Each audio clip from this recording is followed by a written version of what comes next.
Det her, det er amerikansk præsidentvalg for fuld musik. Lyden af USA er jo en smeltedeal, ligesom landet er af alverdens lyde. Meget af musikken hører til showbiz. Så kører der altså simpelthen den der lyden af klingende mønt. Ting, ting, ting, ting, ting.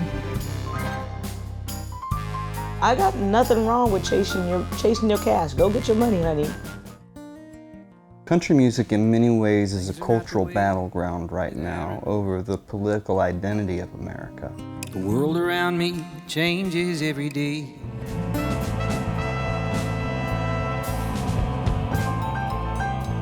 If you don't treat the worker bees right, society will crumble.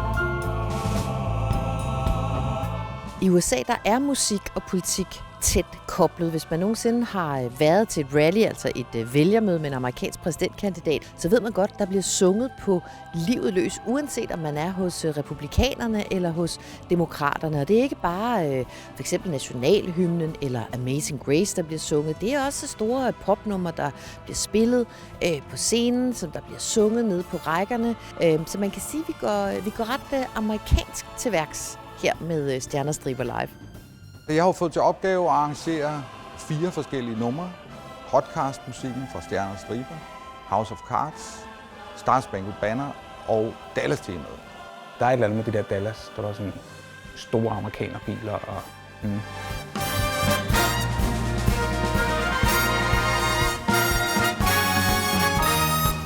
Det første jeg tænkte var, når man har spillet Dallas-temaet, så kan der ikke komme noget andet musik bagefter, fordi det slutter simpelthen med et kæmpe pause.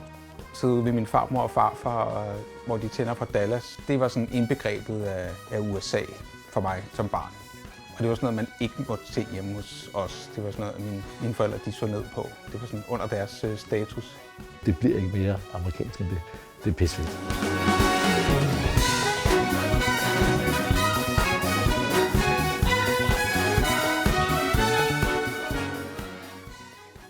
Det valg, som amerikanerne de står overfor, det er et valg om, kan man næsten sige, 2 helt forskellige udgaver af Amerika. Det er et valg, som jo ikke bare handler om, hvad det er for et USA, man vil leve i nu, men hvad det er for et USA, man vil give videre til sine børn i en tid lige nu, hvor vi altså ser polariseringen i USA blive mere og mere voldsom.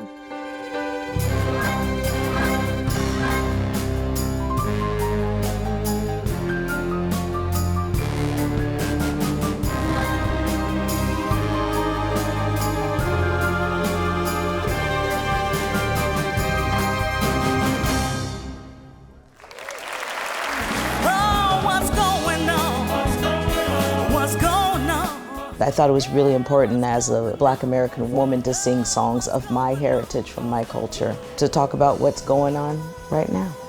It was the same thing in the 70s, and it's pretty much the same thing now. It's just that we have cell phones.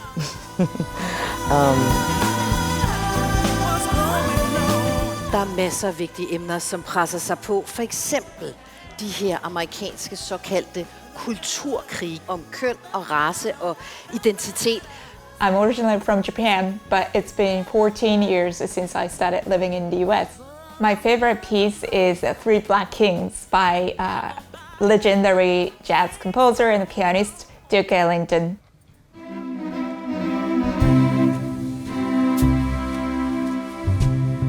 Duke Ellington was a composer who composed a lot dedicated to his skin color. It means so much to me to play this piece as a minority who came to the US, as a female, also as an Asian jazz musician, which is very unique. I really appreciated his presence as like an artist's statement that he really values his identity into music, to celebrate his identity. It's not something about being aggressive or attack or anything. It's celebrating. It is a song of hope. It's a song of beauty. Sam Cooke's A Change Is Gonna Come. I was born by the river. But it's also a song that carries a lot of weight within the Black American community, just like What's Going On. They're 2 iconic songs that probably wouldn't exist if there wasn't segregation in the United States. Change is gonna come. In the verse where it's written, so I go to the movies and I go downtown, and there's always somebody telling me, don't stay around. But he didn't say it was racism, he didn't say it was segregation. All he had to say was, it's been a long time coming and I know a change is gonna come. That's a prayer, but it's a prayer of somebody who's hopeful. And I think coming from the Black American community is that we're hopeful. We created basically a lot of modern day pop music, and you can't do that if you're not hopeful, and you can't do that if there wasn't the artistry and the brilliance within your culture before. The change is inevitable. It's always happening. My mother experienced segregation by government. My great-grandmother picked cotton. I'm singing in Denmark in a concert house. The change always comes. It just depends on what part of the change you want to take place as a person, as a human, in your life. I believe that change is always possible. Change is scary, but it's inevitable. Change is gonna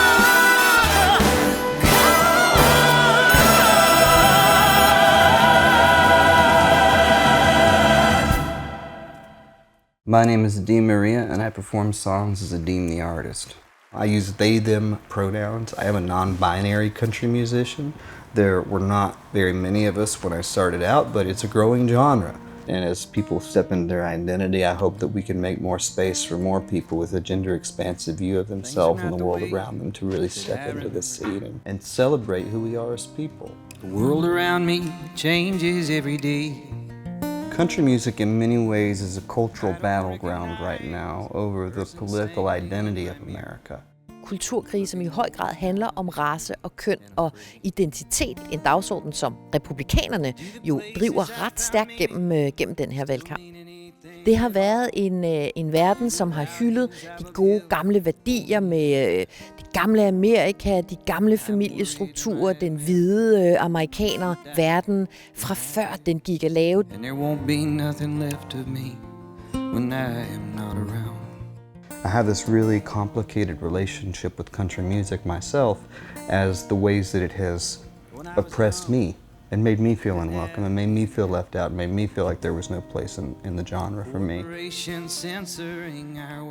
I exist in a pocket of queer country music, which is sort of a subgenre of people who are very politically outspoken, who are very privy to the ideas of systemic injustice, of intersectional feminism, of women's rights, of trans and expansive gender identity, and of creating equity in all spaces that we occupy.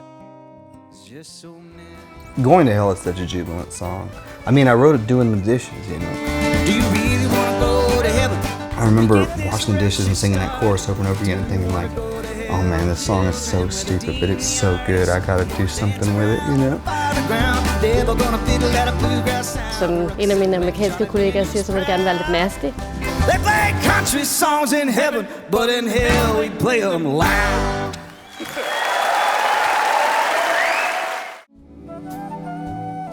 Jeg hedder Zachary Hatcher, og jeg er solo-harpenist i deres Symphony Orchestra. Jeg boede her i Danmark i 9 år, men jeg kommer faktisk fra New Jersey i USA. Når man vokser op i USA, man lærer kun om USA. Det er lidt svært for os at være meget kritisk på vores egne kultur. Men hvis vi lærer lidt mere fra verden omkring os, så måske kan vi lære at bo bedre sammen i vores kultur. Det håber jeg. Want to have the capacity for life and liberty and pursuit of happiness. To have a united nation that's really has enough space to consider that we're all ultimately wanting the same things. We want safety, we want security, we want peace, we want to have lives that are fully actualized. Right now, there are many of us who do not have access to the basic utilities needed to pursue those things, and that's the idea that our country is based on. So I really hope that we will begin to see each other as human beings in our frailty and and respond to one another with a sense of need and of gentleness in pursuing a world that can fit enough space for all of us, because anything short is just not going to function well.